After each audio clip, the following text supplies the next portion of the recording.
these days, Japanese wisdom, or Japanese philosophy has become really popular around the world. You also know some of the concepts, and I also share here as well. However, there are misunderstandings or misconceptions about Japanese wisdom. For example, the word, like Wabi-Sabi, Ikigai, Zen, and so many Japanese concepts are flying around and they're very easy to access to it. And also maybe from the social media and together with the video, together with the image.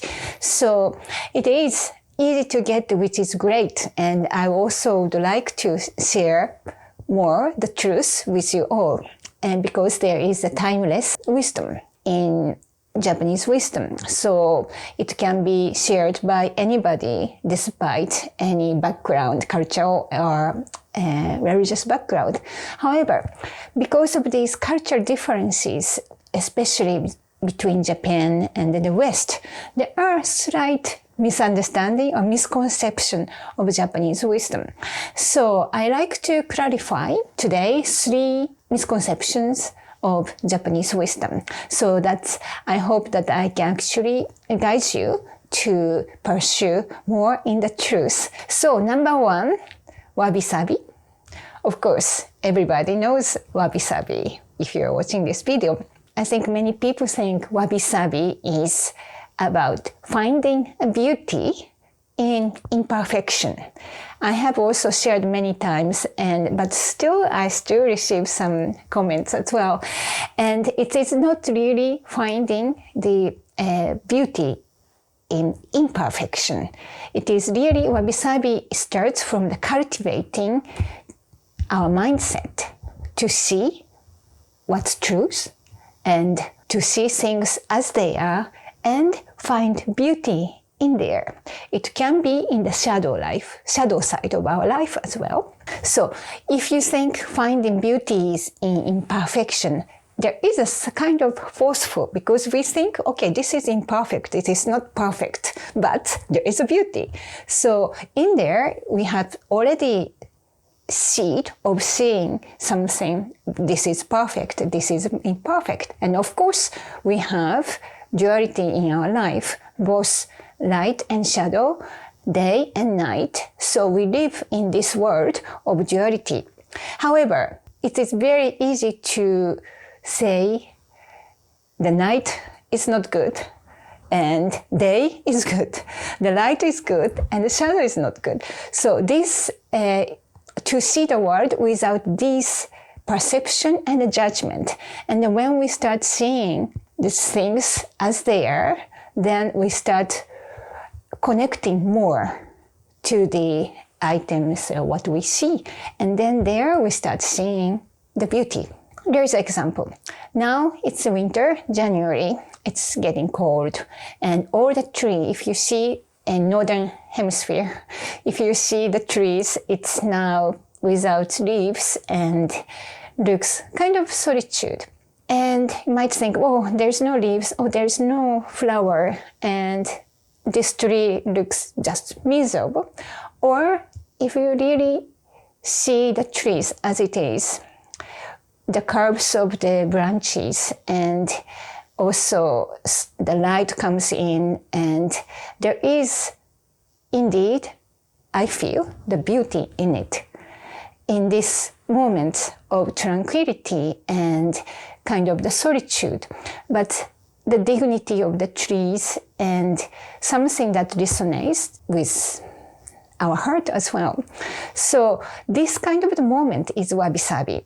So then you can see in Japanese flower arrangement, in winter flower arrangement, we use these branches without any leaves, and still this is the beauty. So that's the real Wabi-Sabi of feeling what it is and defining or the feeling the beauty in what it is right now. So that also goes with the Japanese art of repairing with kintsugi, means gold stitching. So when things get broken, we put them together and dust it with gold. So the broken object, it's different form from what it was, but by fixing this and with organic curves, this brings more shine and more beauty. So this action and this feeling of beauty that emerge from not just from the outside aesthetics, but also something more profound, what our mind and our heart gets transformed through this journey. And there we see the beauty. So it is very abstract, the concept of Wabi-Sabi. And so if you ask, like in Japan, also Wabi-Sabi is more from the feelings and it's not something about logical. So if you ask a person in Japan, in Japanese, what is Wabi-Sabi, we might think, well, just let me see, because it is very difficult to verbalize, and because this is about the feeling. So it is, of course, it is difficult to kind of translate into, for example, Western language and also to explain. But the bottom line is, when we start seeing things without judgment, then the beauty emerges from our heart, our inside. So inner beauty is cultivated together with Wabi-Sabi. Number 2, Zen. So if you hear Zen means, you might think, Zen, Japanese, Zen, mindfulness, Buddhism, Zen, Japan. So the word Zen has also become very popular. And when you hear Zen, you say, so it also became a part of English vocabulary in a way. So, I need to feel Zen now. So Zen is also, in my understanding, it represents the feeling in English. When we use in English, you might think Zen means just tranquility and calmness and no panic or anything, just feeling really without moving, and this stability and tranquility, which is true. However, you might be thinking Zen means also the tranquility of the mind, but also way of living with minimum possessions, etc. However, I must say the word Zen probably becomes more popular in English language than in the Japanese itself. So in Japanese, Zen is of course from the Buddhism, and this is originally was the word from the Zen-na and Zen, and this is about creating as a part of Buddhism and as a part of Buddhism school, and this is about the training to keep our mind tranquil, empty through the meditations. So Zen itself is basically the training. And there are several schools of Buddhism in Japan. So one of the schools is Zen. And even among Zen, there are different schools. So this is about the journey of training in our life and journey of learning. So Zen involves diligent meditation to clear our mind and to create tranquil, stable mindset to see the truth of life and to pursue the truth of life. So when you go to one of the Zen Buddhism temple, then you can also participate in the Zen training, meditation training. But Zen is not all about Buddhism. And in Japan, when we say Buddhism, we don't say I'm Buddhist, or it's just really part of our life. In Japan, to follow Buddhism is really about respecting and conducting all the family ceremonies to honor our ancestors. So we have seasonal ceremonies like remembrance, and also after the death of our family members, we have rituals and ceremony together with the Buddhist monk. So these ceremonial acts and bringing family, bringing community together is more important than actual self-enlightenment. And of course, when someone enters the training to become a monk or to pursue the Buddhism in the temple, which is different story, but in a daily life, commonly in Japan, we follow and we practice Buddhism. And also every family has different way of doing things, but generally there are certain ceremony we follow and certain rituals we conduct to honor ancestors. Like, for example, my family is Buddhism is not from the Zen and other lineage, but every morning we, as a family, we get together and we did Hatsutra chanting together. And still we do in the morning and in the evening. And it is meditative and also every day bringing family together even in just a few minutes, and then reminds me of my ancestors and then bring my mind pure and just very gentle kind of meditative training. By chanting, it is not for us, but also we think we actually present our voice to our deceased ancestors and to the universe. And this is it was more about giving in a way. Then when it comes to Zen, for example, Zen is also the feeling of Zen, for example, when I go to the Japanese temple and the beautiful, tranquil Japanese Zen garden.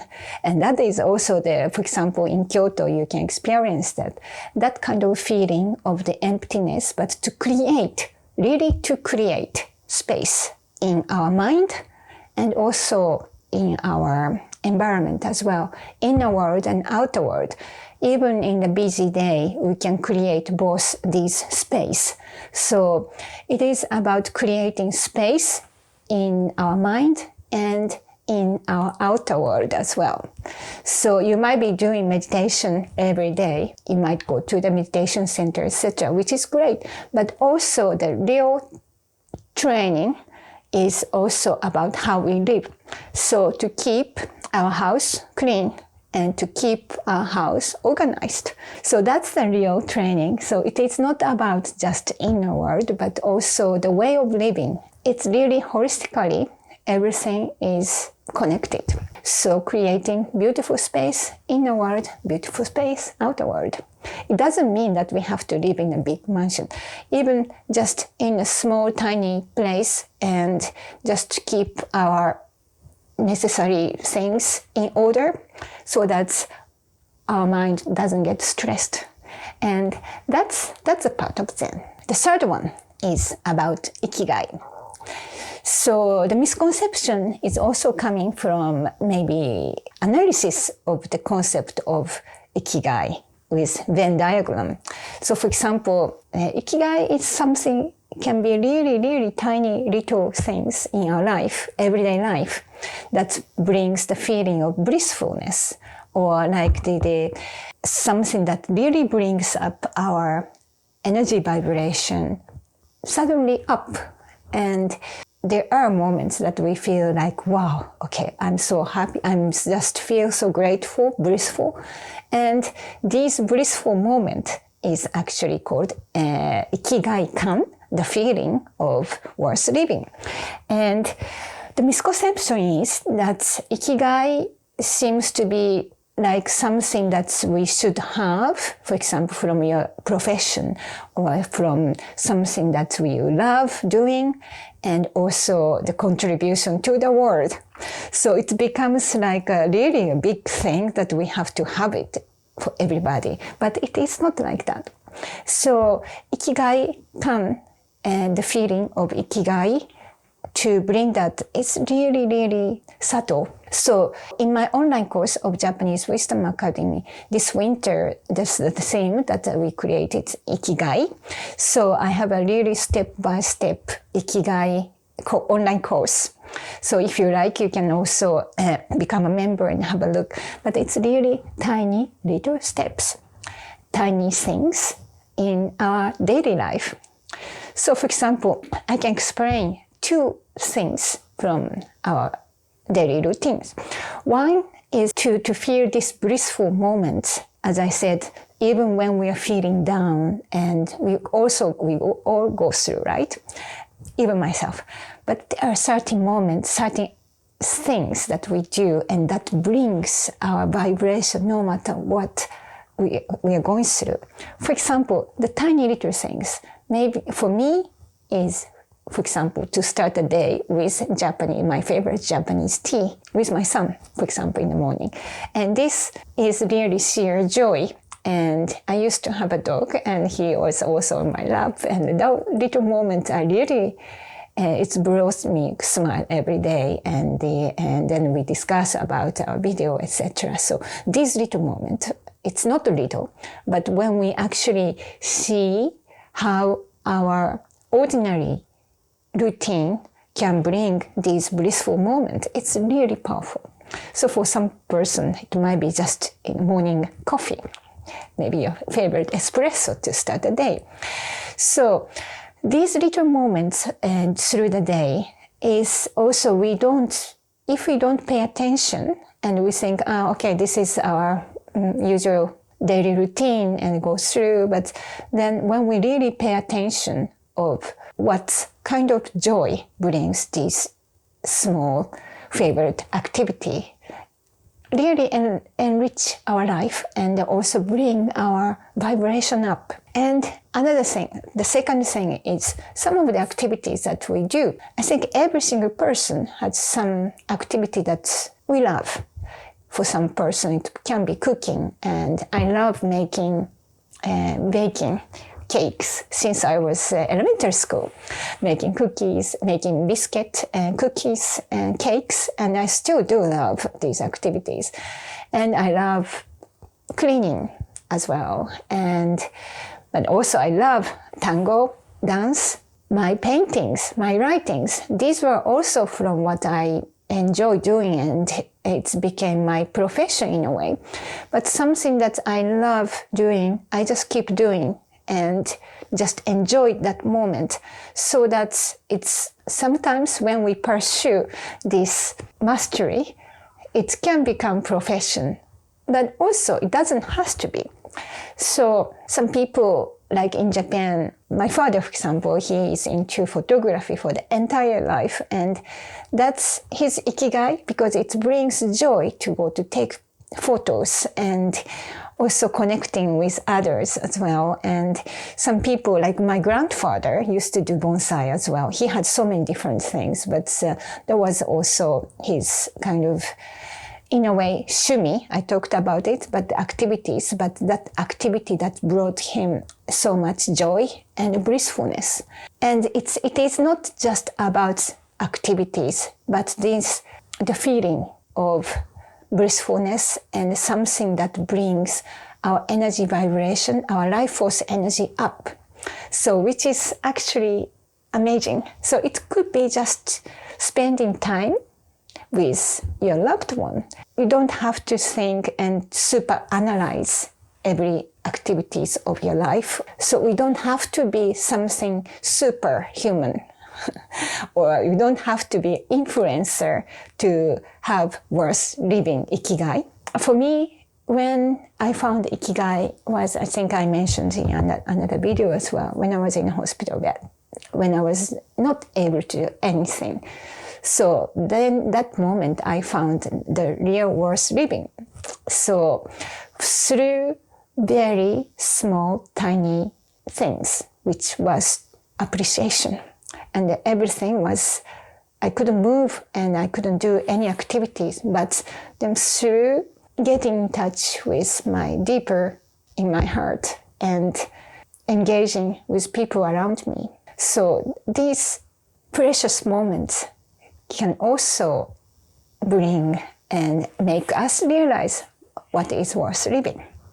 So Ikigai is really like the worth living, but also something that brings our energy up and can share the smile. So I think when we can share the smile, I think that's probably one of the most beautiful Ikigai that we can share with others. So these are the three wisdom. I must say, it is very simple. So Japanese wisdom is very, very simple. But this simplicity is sometimes so difficult to explain, or when it is explained in English, with some reason it gets too complicated. So my job as a cultural communicator as well, I try to explain in as simple as possible, and so that you can also use it. So that's what I really focus in my online community, Japanese Wisdom Academy. So if you like to learn more, if you like to practice with me, it is also about application, how to live. And I've been in the Western world, so I also myself, I incorporate the Japanese ancient wisdom, which I was brought up with and I learned. I apply to my life, and I am happy to share with you all. So if you are interested in, please have a look, the link below, and I look forward to seeing you and see you next time. Thank you for watching.